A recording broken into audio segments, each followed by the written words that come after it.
அவனுடைய அடியார்கள் அவனின் பக்கம் திரும்புவதற்காக வேண்டி அல்லாஹு தஆலா மனிதர்களுக்கு பல சந்தர்ப்பங்களை கொடுத்து கொண்டே இருக்கிறான்.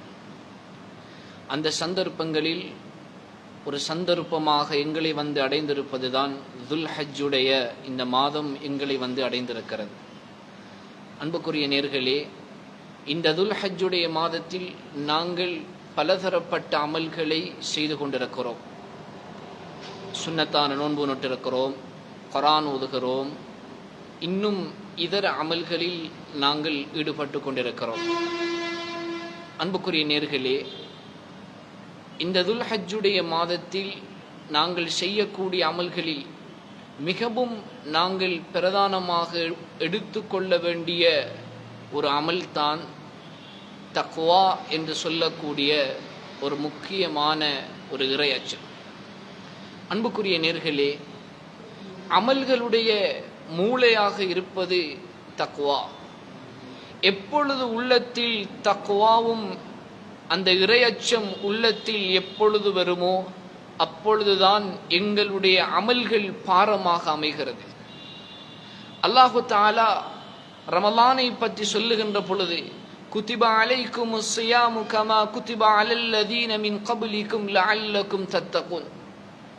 நாங்கள் முன்னைய சமுதாயத்திற்கு நோன்பை எப்படி கடமையாக்கினோமோ அப்படி உங்களுக்கும் கடமையாக்கியிருக்கிறோம். ஏன்? லஅல்லக்கும் தத்தகுன். அன்புக்குரிய நேர்களே, அல்லாஹு தஆலா அமலின் மூலமாக எங்களிடத்தில் எதிர்பார்ப்பது தக்வாவைத்தான். எங்களுடைய தொழுகையின் மூலமாக எங்களுடைய உள்ளத்தில் வரக்கூடிய அமல் தக்வா, எங்களுடைய நோன்பின் மூலமாக எங்களுடைய உள்ளத்திலே வரக்கூடியது தக்வா. இதைத்தான் அல்லாஹு தஆலா அமல்களின் மூலமாக எதிர்பார்க்கிறான். இந்த தக்வா உடையவர்களுக்கு தான் அல்லாஹ் சுவர்க்கத்தை வாக்களிக்கிறான். அன்புக்குரிய நேர்களே, அல்லாஹ் குர்ஆனிலே சொல்கிறான், وَسَارِعُوا إِلَى مَغْفِرَةٍ مِّن رَّبِّكُمْ وَجَنَّةٍ عَرْضُهَا السَّمَاوَاتُ وَالْأَرْضُ أُعِدَّتْ لِلْمُتَّقِينَ. அல்லாஹ் சொல்கிறான், நீங்கள் விரைந்து வாருங்கள், அல்லாஹ்வினுடைய பாவ மன்னிப்பின் பக்கம் நீங்கள் விரைந்து வாருங்கள். அவன் வானத்தை விடவும் வானம் பூமியை விட விசாலமான சுவனத்தை அவன் தயாரித்து வைத்திருக்கிறான். யாருக்கு? உஇத்தத் லில் முத்தகீன், தக்வாதாரிகளுக்கு. அன்புக்குரியவர்களே, அமல்களின் மூலமாக அல்லாஹ் எதிர்பார்ப்பது தக்வாவை. அந்த தக்வாதாரிகளுக்கு தான் அல்லாஹ் சுவர்க்கத்தை தயாரித்து வைத்திருக்கிறான். அன்புக்குரிய நேர்களே, சஹாபாக்கள் இந்த தக்வாவை அடைந்து கொண்டதின் விளைவுதான் அவர்கள் அமல்களில் இன்பத்தை அடைந்து கொண்டார்கள். அவர்களுடைய 2 ரக்காத் தொழுகையின் மூலமாக வானலோகத்திலிருந்து அல்லாஹ்வினுடைய உதவியை அடைந்தார்கள். அன்புக்குரியவர்களே, காரணம் அவர்களுடைய உள்ளத்தில் இருந்த தக்வா. வல்லரச நாடுகள் எல்லாம் அவர்களை பார்த்து பயப்பட்டது. ரோம், பாரசீகம் போன்ற நாடுகள் எல்லாம், அந்த நாட்டுடைய கவர்னர்கள், ஆட்சியாளர்கள் எல்லாம் சஹாபாக்களை பார்த்து நடுங்கியது. அவர்களுடைய ஆயுத பலம் அல்ல, அவர்களுடைய உடம்புடைய சக்தி அல்ல, மாற்றமாக அவர்களுடைய உள்ளத்தில் இருந்த தக்வாவும் இறையச்சமும். அன்புக்குரிய நேர்களே, எங்களுடைய வாழ்க்கையில் பிரதானமாக நாங்கள் கொண்டு வரக்கூடிய மிக பிரதானமான ஒரு அமல் தான் இந்த தக்வா. அல்லாஹு தஆலா குர்ஆனிலே, அல்லாஹ் குர்ஆனுக்கு 6666 ஆயத்துகள், அல்லாஹ் நபிமார்களுடைய சம்பவங்கள், சட்டங்கள், குர்ஆனிலே எல்லாவற்றையும் பேசிவிட்டு அல்லாஹ் குர்ஆனுக்கு முடிவுரை கொடுக்கிறான். அன்புக்குரிய நேர்களே, எப்படி ஒரு நூலுக்கு முன்னுரை முடிவுரை இருக்கிறதோ அதே போன்றுதான் அல்லாஹ் குர்ஆனுக்கு முடிவுரை கொடுக்கிறான். எப்படி?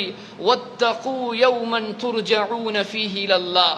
குர்ஆனிலே கடைசியாக இறங்கப்பட்ட ஆயத், குர்ஆனுக்கு அல்லாஹ் முடிவுரை கொடுக்கிறான். வத்தகு யௌமன் துர்ஜஊன ஃபீஹி இலல்லாஹ்.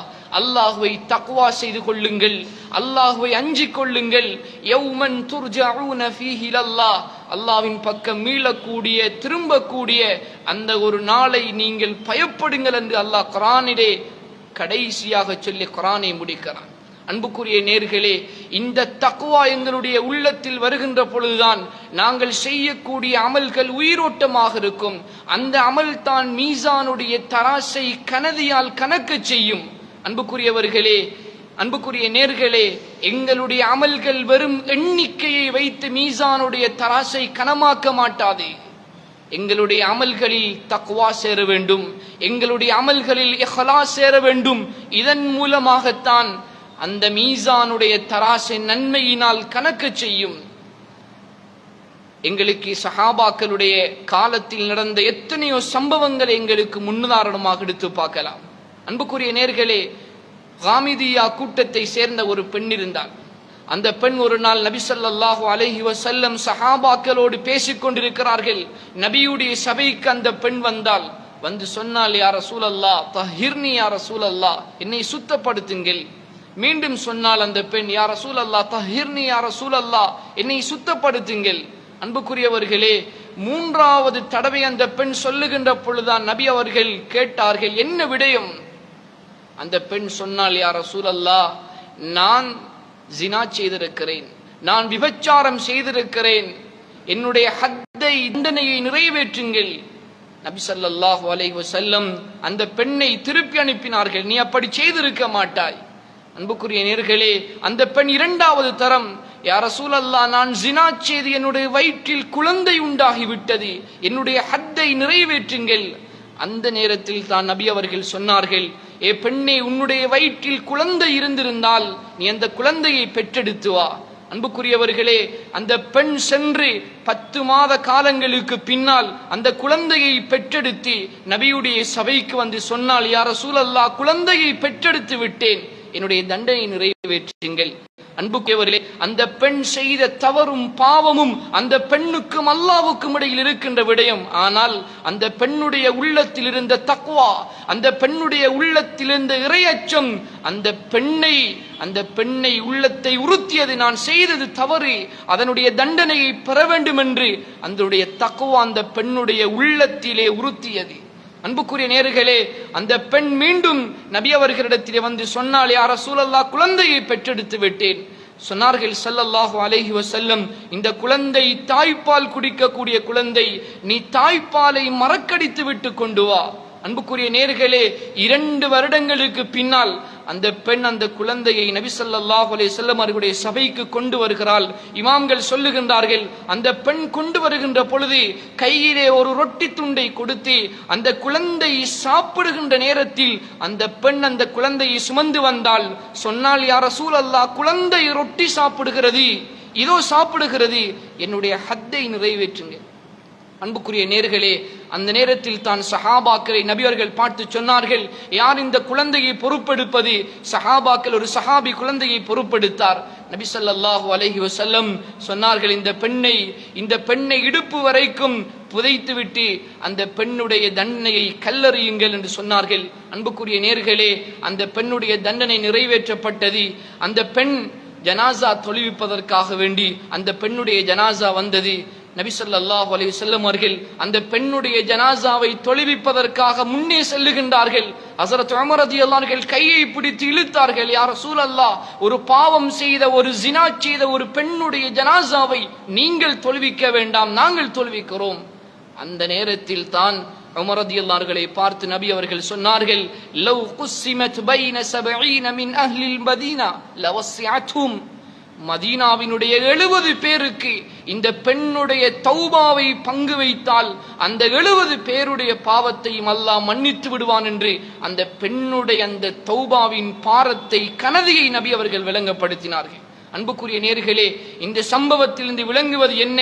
அந்த பெண் தன்னுடைய உள்ளத்தில் மறைத்திருக்கலாம், அந்த பாவத்தை யாருக்கும் தெரியாமல் மறைத்திருக்கலாம். ஆனால் அந்த பெண்ணுடைய உள்ளத்தில் இருந்த தக்வா, இறையச்சம், தான் செய்த பாவத்தை, அதனுடைய தண்டனையை அனுபவிக்க வேண்டும் என்ற அந்த உள் உணர்வு தூண்டியது. அன்புக்குரிய நேர்களே, இதே போன்றுதான் நாங்களும் எங்களுடைய வாழ்க்கையில் பலதரப்பட்ட சந்தர்ப்பங்கள் ஏற்படும். தனிமையில் இருந்திருப்போம், வெளியூரில் இருந்திருப்போம், இருளில் இருந்திருப்போம். அந்த நேரத்தில் எங்களுடைய பாவத்தை விட்டும் தடுக்க வேண்டியது தக்வா. அந்த தக்வாவைத்தான் நாங்கள் இந்த துல்ஹஜ்ஜுடைய மாதத்தில் நாங்கள் அடைந்து கொள்ள வேண்டிய மிக முக்கியமான ஒரு அமல். அன்புக்குரிய நேர்களே, எனவேதான் அல்லாஹு தஆலா ஒரு சந்தர்ப்பமாக இந்த துல்ஹஜ்ஜுடைய மாதத்தை தந்திருக்கிறான். குர்ஆனிலே அல்லாஹ் வல் ஃபஜ்ர் வ லயாலின் அஷ்ர், அதிகாலை பொழுதின் மீது சத்தியமாக, அதே போன்றுதான் வ லயாலின் அஷ்ர், 10 இரவுகளின் மீது சத்தியமாக. தஃப்சீருடைய அதிகமான உலமாக்கள் சொல்லுகிறார்கள், 10 இரவுகள் என்று அல்லாஹ் இந்த இடத்தில் சொல்லியிருப்பது துல்ஹஜ்ஜுடைய முதல் 10 நாட்கள். அன்புக்குரிய நேயர்களே, எனவேதான் இந்த துல்ஹஜ்ஜுடைய மாதத்தில் நாங்கள் ஏனைய அமல்களை செய்தாலும் எங்களுடைய உள்ளத்தில் கொண்டு வர வேண்டிய இந்த தக்வாவை இந்த அமல்களின் மூலமாக நாங்கள் ஒன்று சேர்த்து அல்லாஹ்வினுடைய அன்பையும் ரஹ்மத்தையும் அடைந்த கூட்டத்தில் அல்லாஹ் நம் அனைவரையும் சேர்த்தருள்வானாக. وآخر دعوانا أن الحمد لله رب العالمين. السلام عليكم ورحمة الله وبركاته.